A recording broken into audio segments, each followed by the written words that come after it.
Korupsi berasal dari bahasa Latin, yaitu corruptio yang berasal dari kata corrompere yang berarti busuk, rusak, menggoyahkan, memutar balik, dan menyogok. Secara umum korupsi adalah suatu tindakan yang dilakukan oleh beberapa oknum pejabat, yang menyalahgunakan kewenangannya demi mementingkan dirinya sendiri. Sebagai sebuah kata korupsi, istilah tersebut sudah tidak aneh lagi terdengar di masa sekarang. Rasanya seperti no korupsi no party. Begitulah mungkin pemikiran para tikus-tikus kantor yang berdasi. Sungguh ironis kebiasaan buruk petinggi-petinggi fasik yang ada di pemerintahan, sulit untuk dibantah dan dihentikan. Kasus yang sudah menjadi kebiasaan itu seakan tak ada habisnya walaupun pemerintah sudah melakukan berbagai macam cara untuk mengatasi masalah tersebut. Permasalahan korupsi ini selalu meningkat setiap tahun. Namun perlu diketahui ternyata korupsi ini sudah terjadi pada zaman Nabi Muhammad, seperti yang telah dijelaskan dalam hadis berikut. Tidak demi Allah, yang diriku berada di tangannya, sesungguhnya mantel yang diambilnya pada waktu penaklukan Khaybar dari rampasan perang yang belum dibagi akan menyulut api neraka yang akan membakarnya.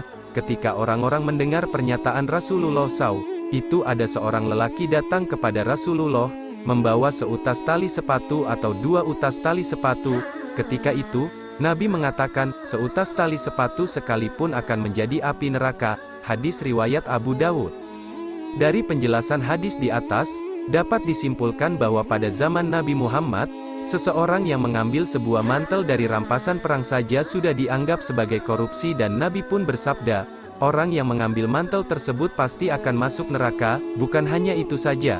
Dahulu ketika terjadinya perang Uhud pada tahun kedua Hijriah, sebagian pasukan tersebut melakukan penggelapan yang dituduhkan kepada Nabi Muhammad, atau yang dikenal dengan kasus Glu. Di mana ketika terjadi perang Uhud tersebut Nabi Muhammad sudah berpesan kepada pasukan perang tersebut agar tidak turun dari bukit Uhud, demi melindungi pasukan yang berada di bawah bukit. Namun mereka tidak menjalankan apa yang dipesankan Nabi Muhammad tersebut, dan mereka berbondong-bondong turun ke bawah bukit demi mengambil harta rampasan itu, serta mereka mencurigai Nabi Muhammad menggelapkan harta tersebut. Sehingga Nabi Muhammad bersabda, kalian pasti mengira bahwa kami akan melakukan gulul, korupsi terhadap ganimah, harta rampasan perang, dan tidak akan membagikannya kepada kalian. Dan ketika itulah turunnya Quran surat Ali Imran ayat 161, yang mana dalam surat tersebut memberitahukan atau membenarkan bahwasanya seorang nabi tidak akan berkhianat dalam urusan ganimah atau yang lumrah di kalangan kaum awam itu adalah harta rampasan perang.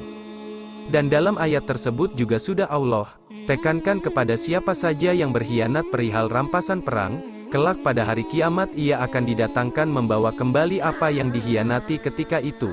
Lalu pastinya setiap pengkhianat akan diberi pembalasan seperti apa yang ia lakukan dengan balasan yang setimpal, namun mereka tidak dianiaya.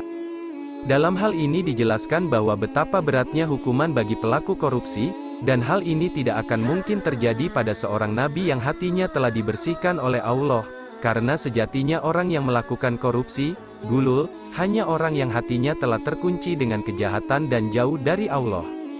Untuk saat sekarang ini, eksistensi korupsi sudah tidak dapat dipungkiri lagi, karena hampir setiap daerah terdapat oknum-oknum penguasa yang haus akan keuntungan, yang menggunakan berbagai cara hanya demi memenuhi kepuasan dirinya sendiri, tanpa memperhatikan rakyat yang menderita dan mati kelaparan karena ulahnya. Sampai-sampai mereka lupa siapa yang memilih mereka sehingga bisa menjadi seorang pejabat. Padahal sebelum mereka menjadi pejabat, mereka mengemis kepada rakyat hanya untuk mendapatkan suara rakyat. Tetapi setelah mereka terpilih yang mereka lakukan hanyalah menutup telinga dan pura-pura buta seolah-olah tak mendengar dan melihat penderitaan yang dialami oleh rakyatnya. Bahkan yang lebih parahnya lagi ketika rakyat meminta sebuah keadilan, mereka benturkan rakyat dengan pihak kepolisian. Dalam hal ini kita bisa menyadari betapa kejamnya para penguasa di negeri ini.